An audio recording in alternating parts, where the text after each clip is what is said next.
ओम श्री गणेशाय नमः। पौष मास महत्म में आज सुनिए आगे की कथा। भगवान श्री नारायण कहते हैं, हे नारद, इस प्रकार देवी पार्वती को समझा बुझाकर भगवान विष्णु परशुराम जी से हितकारक तत्व स्वरूप नीति का सार रूप और परिणाम में सुखदायक वचन बोले। श्री विष्णु ने कहा, हे राम, तुमने अकल्याणकर मार्ग पर स्थित होकर जो गणेश जी का दांत तोड़ डाला है, इससे तुम श्रुति के मत अनुसार इस समय सचमुच ही अपराधी हो गए हो। इसीलिए मेरे द्वारा बतलाए हुए स्तोत्र से देवश्रेष्ठ गणपति का स्तवन करके पुनः गांड शाखा से कहे हुए स्तोत्र द्वारा जगत जननी देवी दुर्गा की स्तुति करो। यह जगदीश्वर श्री कृष्ण की पराशक्ति और बुद्धि स्वरूपा है। इनके रुष्ट हो जाने पर तुम्हारी बुद्धि नष्ट हो जाएगी।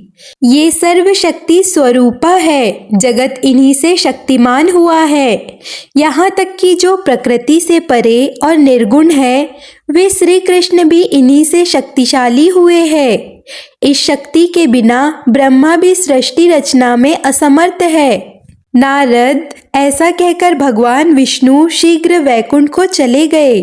श्रीहरि के चले जाने पर परशुराम श्रीहरि का स्मरण करके विष्णुप्रद स्तोत्र द्वारा जो संपूर्ण विघ्नों का नाशक तथा धर्म, अर्थ, काम और मोक्ष का कारण है, दुर्गा जी की स्तुति करने को तत्पर हुए।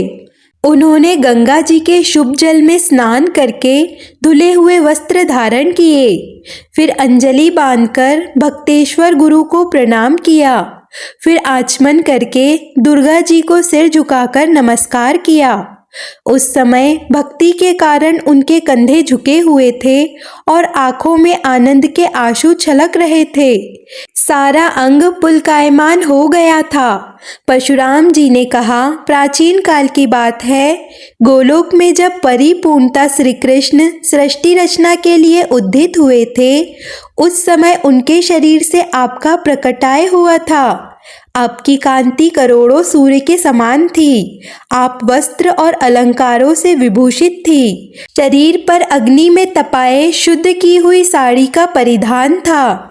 नवतरुण अवस्था थी। ललाट पर सिंदूर की बेंदी शोभित हो रही थी। मालती की मालाओं से मंडित गुथी हुई सुंदर चोटी थी। बड़ा ही मनोहर रूप था और मंद मंद मुस्कान थी। आपकी मूर्ति बड़ी सुंदर थी, उसका वर्णन करना अत्यंत कठिन है। आप मुमुक्षी और मोक्ष प्रदान करने वाली और स्वयं महाविष्णु की विधि हो। आप ही शिवजी के समीप शिवा अर्थात पार्वती नारायण के निकट लक्ष्मी और ब्रह्मा जी की प्रिया वेद जननी सावित्री और सरस्वती हो।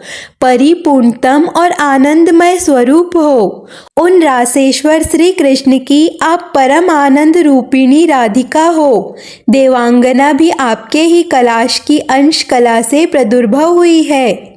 सारी नारियां आपकी विद्या स्वरूपा है और आप सबकी कारण रूपा हो। हे अंबिके, सूर्य की पत्नी छाया, चंद्रमा की पत्नी सर्वमोहिनी रोहिणी, इंद्र की पत्नी सची, कामदेव की पत्नी ऐश्वर्यशालिनी रति, वरुण की पत्नी वरुणानी, वायु की प्राण प्रिया स्त्री, अग्नि की प्रिया स्वाहा, कुबेर की पत्नी भार्या, यम की पत्नी सुशीला, नैऋत्य की जाया कैटभी, ईशान की पत्नी शशिकला, मनु की पत्नी सतरूपा, कदर्म की पत्नी देवहूति, वशिष्ठ की पत्नी अरुंधति, देवमाता अदिति, अगस्त मुनि की प्रिया लोपामुद्रा, गौतम की पत्नी अहिल्या, सबकी आधार रूपा वसंत, गंगा, तुलसी तथा भूतल की सारी श्रेष्ठ सीताएं, ये सभी तथा इनके अलावा जो अन्य स्त्रियां हैं, वे सभी आपकी ही कला से उत्पन्न हुई है।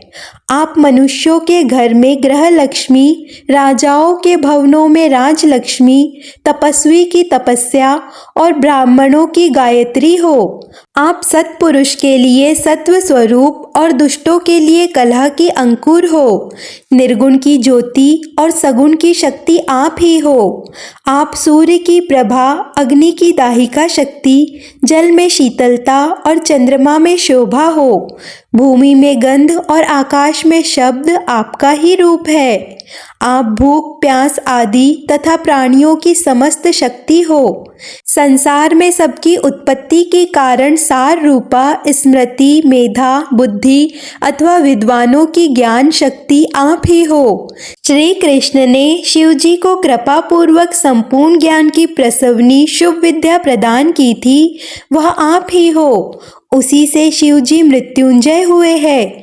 ब्रह्मा विष्णु और महेश की सृष्टि पालन और संहार करने वाली जो त्रिविध शक्तियां हैं, उनके रूप में आप ही विद्यमान हो, इसीलिए आपको नमस्कार है। जब मधु कैटव के भय से डरकर ब्रह्मा जी कांप उठे थे, उस समय जिनकी स्तुति करके वे भय मुक्त हुए थे, उन देवी को मैं शीश झुकाकर प्रणाम करता हूँ। मधु कैटव के युद्ध में जगत के रक्षक यह भगवान विष्णु, जिन परमेश्वरी का स्तवन करके शक्तिमान हुए थे, उन दुर्गा को मैं नमस्कार करता हूँ। महायुद्ध में रथ सहित शिवजी के गिर जाने पर सभी देवताओं ने जिनकी स्तुति की थी, उन दुर्गा को मैं प्रणाम करता हूँ। जिनकी स्तुति करके वृषभ रूपधारी श्री विष्णु जी द्वारा उठाए गए स्वयं शंभु ने त्रिपुर का संहार किया था, उन दुर्गा को मैं अभिवादन करता हूँ।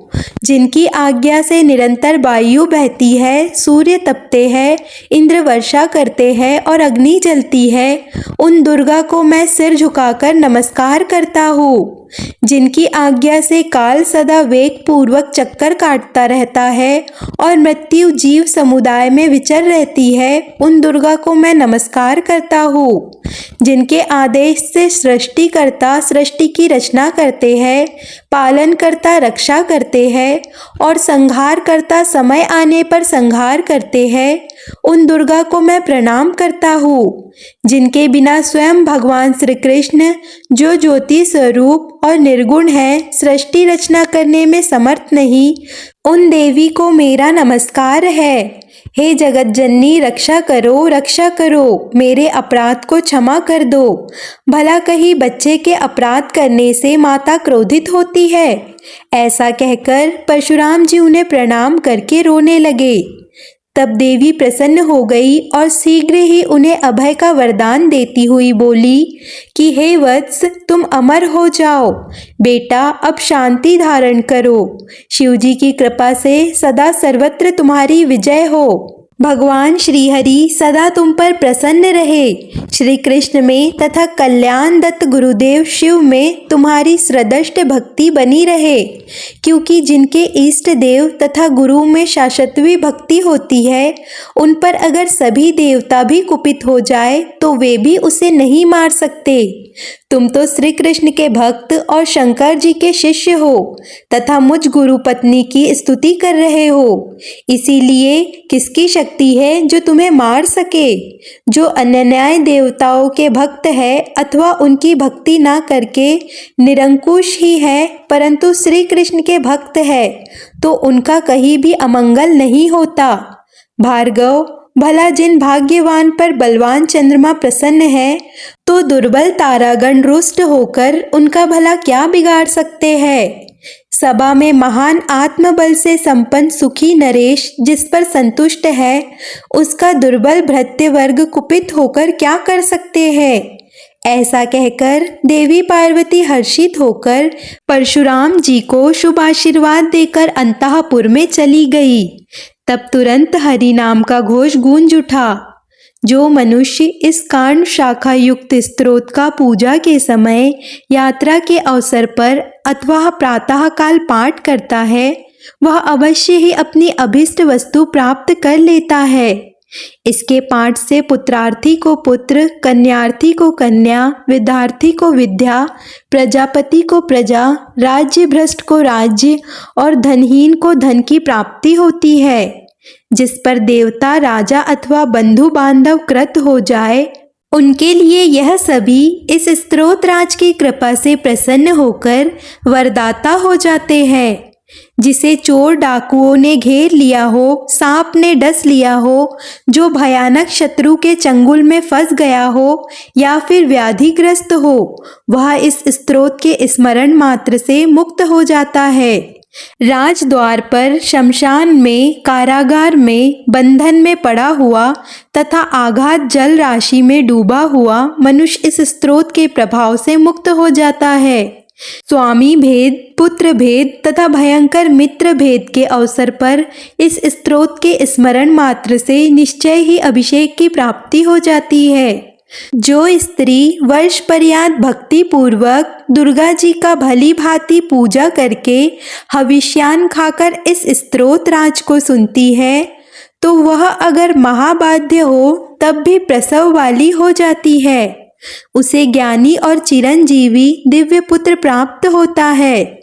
6 महीने तक इसका श्रवण करने से दुर्भिक्ष नारी भक्ति पूर्वक 9 महीने तक इस स्तोत्र राज को सुनती है, वह निश्चय ही पुत्र प्राप्त करती है। जो कन्या की माता तो है परंतु पुत्रहीन है, अगर वह 5 महीने तक कलश पर दुर्गा जी की सम्यक पूजा करके इस स्तोत्र को सुनती है, तो उसे अवश्य ही पुत्र की प्राप्ति होती है। श्री नारायण कहते हैं, नारद, इस प्रकार परशुराम जी ने हर्ष मगन मन से दुर्गा जी की स्तुति करके पुनः श्री हरि द्वारा बतलाए गए स्तोत्र से श्री गणेश जी की स्तुति की। उसके बाद तुलसी के अलावा नाना प्रकार के नौवेद, धूपों, दीपों और गंधों से और अन्य पुष्पों से भली भांति पूर्वक उनकी पूजा की। इस प्रकार परशुराम जी ने भक्ति भाव सहित गणेश जी की भली भांति पूजन करके गुरु पत्नी पार्वती जी और गुरुदेव शिव जी को नमस्कार किया और शंकर जी की आज्ञा लेकर वहां से जाने को उद्यत हुए। नारद जी ने पूछा, हे प्रभु, परशुराम जी ने जब विविध नववेद तथा पुष्पों द्वारा भगवान गणेश जी की पूजा की थी, उस समय उन्होंने तुलसी को छोड़ा क्यों? मनोहारी तुलसी तो समस्त पुष्पों में मान्य और धन्यवाद की पात्र है। फिर गणेश जी उन्हें अपनी पूजा में ग्रहण क्यों नहीं करते? इसके आगे का जो भी वृत्तांत है वो आप अगले अध्याय में सुनेंगे। आज की कथा को पूरा सुनने के लिए आपका धन्यवाद। आज की कथा आपको पसंद आई हो तो वीडियो को लाइक, कमेंट, शेयर ज़रूर कीजिए।